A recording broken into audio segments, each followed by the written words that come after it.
আজি আমি যিটো বিষয়ত আপোনালোকক নিমন্ত্ৰণ জনাইছিলো সেই বিষয়টো হৈছে নগণ্য ঘটনাহে মাত্ৰ। সোণাপুৰৰ অঞ্চলত এনে এটা বৃহৎ অধিগ্ৰহণ অপৰাধ আৰু বহিৰাগত অপৰাধী টিগিল গিলাই আছে। আমি এই একাধিক্ৰমে সকলোবোৰ আপোনালোকৰ ওচৰত মানে জনাম।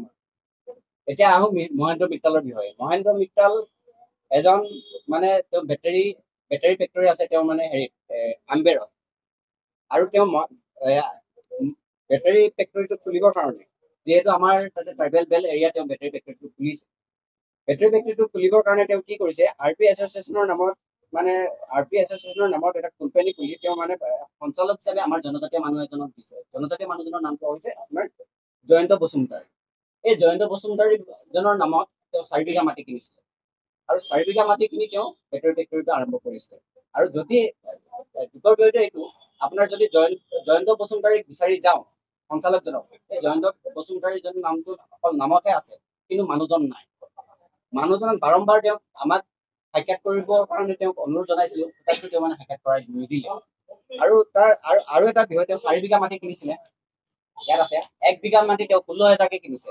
আজিৰ তাৰিখত গুৱাহাটী দাঁতিকাষৰীয়া এলেকাত 16,000কে 1 বিঘা মাটি ক'ৰবাত পায় নেকি?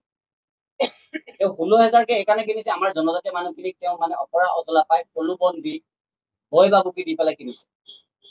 এজন বহিৰাগত এজনে যদি ইয়াত মাটি 16,000ত কিনিব পায়, আমাৰ খিলঞ্জীয়া আমাৰ অসমীয়া মানুহখিনি ক'ত যাব? আমাৰ খিলঞ্জীয়া অসমীয়া মানুহখিনি আজিৰ তাৰিখত ভূমিহীন। আজি গৰাকহনীয়াত কবলত পৰি আমি যদি পাহাৰে গৈ আমি যদি বাঁহ বেতেৰে ঘৰ সাজি থাকো, তেতিয়াহ'লে অসম চৰকাৰে উচ্ছেদ কৰিবৰ কাৰণে তেওঁলোকে নিৰ্দেশ নিৰ্দেশ পঠায়। কিন্তু এই মহেন্দ্ৰ মিত্তাল নামৰ ব্যক্তিজনক তেওঁৰ কাৰণে জাননী পঠাব পৰা নাই আজি তাৰিখত। আৰু তাতকে আৰু এটা দুখৰ বিষয়, আপোনাৰ ৰাস্তা বনাবৰ কাৰণে, ৰাষ্ট্ৰীয় ঘাইপথ বনাবৰ কাৰণে আপোনাৰ যেতিয়া আহিছিলে পাহাৰ কাটিবৰ কাৰণে, মানে ৰাস্তা ঘাইপথ বনাবৰ কাৰণে মাটি দিবৰ কাৰণে, তেওঁ পাহাৰ কাটিবৰ কাৰণে মাটি কাটিবৰ কাৰণে ফৰেষ্ট ডিপাৰ্টমেণ্টে অৰ্ডাৰ দিছিলে। এই ফৰেষ্ট ডিপাৰ্টমেণ্টে অৰ্ডাৰ দিয়া জেগাটোত আপোনাৰ মাটি কাটিব দিছে আপোনাৰ আমিৰিগুক নামৰ জেগাখনত।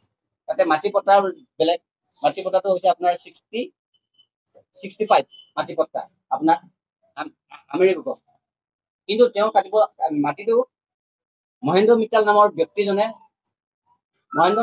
ব্যক্তিজনে চল চাতুৰি কৰি তেওঁ নিজকে মানে ডিএফ সজাই, নিজকে বন বিষয়া সজাই মেলি তেওঁ নিজৰ ফেক্টৰীৰ পিছফালে যাতে তেওঁ ফেক্টৰী খুলিব পাৰে, সেই সুবিধাৰ্থে তেওঁ নিজৰ আম্বেৰ বুলি আছে, আম্বেৰ বুলি জেগাখনত তেওঁ মাটিটো কাটিব দিছে। কমচে কম তেওঁ এতিয়া 4 বিঘাৰ পৰা তেওঁ এতিয়া 30 বিঘা মাটি দখল কৰিছে।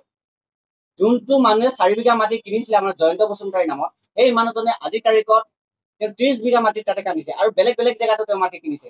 যেতিয়া আমি এইখিনি কথা সুধিব গৈছিলো, তেওঁক সৌজন্যভাৱে তেওঁলোকক সাক্ষাৎকাৰ কৰি আমি সুধিব গৈছিলো, তেতিয়া তেওঁ আমাক কৈছে, তুমি মোক সুধিবলৈ কোন হয়?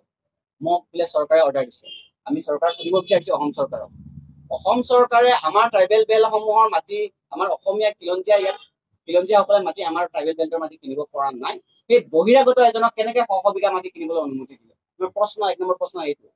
কিন্তু তেওঁ যোনটো মাটি কাটিলে, পাহাৰৰ মাটি কাটিবৰ কাৰণে আজিৰ তাৰিখত গুৱাহাটীত কোনো অনুমতি দিব নোৱাৰে।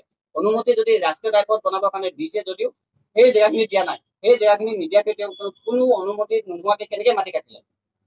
আজি 30 বিঘা মাটি কাটিছে, 30 বিঘাত কিমানটা গছ কাটিছে? তেওঁ আমাক সেইটো এনচাৰ দিব লাগিব। অসম চৰকাৰে তাৰ ওপৰত তদন্ত চলাব লাগিব। আমি সিদিনা পৰিৱেশ দিৱসৰ দিনা 1000 জোপা গছ পুলি ৰুইছো। কিহৰ কাৰণে ৰুইছো? আমাৰ জনজাতি ৰাইজে আমি সদায় মানে পৰিৱেশ প্ৰাকৃতিক আমি পূজা কৰো। গতিকে তেওঁলোকে আমি প্ৰাকৃতিক পূজা কৰো, আমি প্ৰাকৃতিক হিচাপে আমি গছ বন ৰুই মানে চব ফালে আমি গ্ৰীণ মানে এটা পৰিৱেশ সৃষ্টি কৰিব বিচাৰো। এই বহিৰাগতখিনি আহি ইয়াত পাহাৰ কাটি পেলাই ধ্বংস কৰি তেওঁলোকে পাহাৰ টকলা কৰি দিছে। তাৰ ওপৰত কিয় কাৰণে চৰকাৰে আজি আমাৰ দিছপুৰ এলেকাৰ যোনজন বিধায়ক, তেওঁ আমাৰ ট্ৰাইবেল মানুহখিনিক, মিচিং মানুহখিনিক, দেউৰী মানুহখিনিক সদায় অনবৰতে গালি পাৰে। তেওঁলোকে বোলে পাহাৰত মাটি কাটে, পাহাৰত ঘৰ বনায়। তেওঁলোকৰ ওচৰত মই মানে কৰিব নাযাওঁ। আমাক সহায় সাহায্য কিয় বিচাৰিলেও নিদিয়ে আমাৰ পাহাৰ এলেকাৰ মানুহখিনি। কিন্তু এই মহেন্দ্ৰ মিত্তালৰ ওপৰত তেওঁ কিয় চকু নপৰে? তেওঁ ষ্টাৰ চিমেণ্টৰ গেটত গৈ ধৰ্ণা দিছিলে। ষ্টাৰ চিমেণ্ট আজিলৈকে তেওঁৰ পৰা কিয় উঠাব পৰা নাই? তেওঁ ষ্টাৰ চিমেণ্টৰ পৰা কি পালে আজি তাৰিখত তেওঁ যে তাত ধৰ্ণা দিব নাযায়? দিছপুৰ আমাৰ অতুল বৰা ডাঙৰীয়াই এই মহেন্দ্ৰ মিত্তালক দেখা নাই নেকি? মহেন্দ্ৰ মিত্তালে যাতে 30 বিঘা মাটি যে পাহাৰ খনন কৰি গছ কাটি পেলাই তহিলং কৰি দিলে, সেইখিনি কিয় কাৰণে তেওঁ আজিলৈকে নজৰ দিয়ে? কোনো অনুমতি নোহোৱাকে পাহাৰ এলেকা মাটি 30 বিঘা কাটিছে। গতিকে ইয়াৰ ওপৰত আমি গ্ৰীণ ট্ৰিবিউনেলত মানে কেছ দিবৰ কাৰণে আমি অলৰেডি মানে আমাৰ গোটেই আয়োজন কৰিছো। তাৰপিছত ইয়াৰ লগতে আমি মহামান্য গৱৰ্ণৰক আমি অভিযোগ দাখিল কৰিম, চিফ মিনিষ্টাৰক দাখিল কৰিম।